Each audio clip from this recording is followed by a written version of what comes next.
Mempermudah masyarakat dalam mendapatkan uang pecahan baru. Jelang Hari Raya Idul Fitri, layanan jemput bola penukaran uang ke warga pesisir Sungai Musi dilakukan.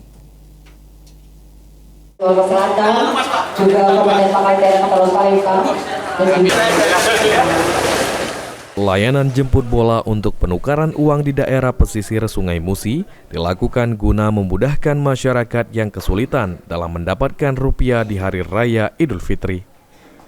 Dalam proses penukaran uang di pesisir ini mengikuti mekanisme seperti sebelumnya, di mana masyarakat dapat mendaftar untuk mengajukan penukaran uang melalui situs resmi Bank Indonesia.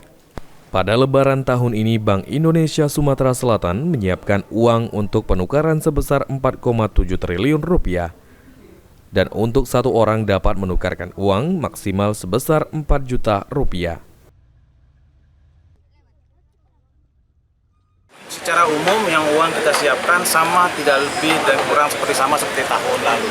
Karena kita perkirakan dengan pertumbuhan ekonomi yang sekarang ini kebutuhan uang di masyarakat akan kurang lebih sama. Jadi kita siapkan yang sama seperti tahun lalu. Dan sampai sekarang kita lihat perkembangan yang pertukaran yang ada di masyarakat sesuai dengan ekspektasi kita. Jadi memang masyarakat membutuhkan sesuai dengan ekspektasi kita. Jenis uang yang bisa ditukarkan seperti apa aja? Ya, tentunya yang bisa ditukarkan adalah semua jenis uang yang bisa ditukarkan. Tentunya nanti kita menetapkan jumlah penukaran. Yang sekarang dilakukan oleh pemerintah ditetapkan adalah 4,3 juta maksimal satu orang. Itu dengan pecahan yang sudah kita tetapkan. Namun demikian tidak menutup kemungkinan bisa ditukar juga. Untuk kuota sendiri berapa? Sementara itu, salah satu warga sangat terbantu dengan penukaran uang yang dilakukan Bank Indonesia karena jauhnya akses menuju tempat penukaran. Kalau dilihat dari sisi uang, ini ada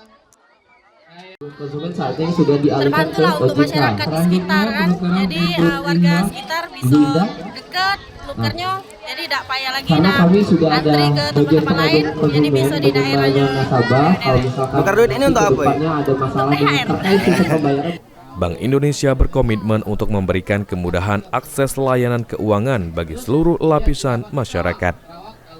Lutfi, Wal TV.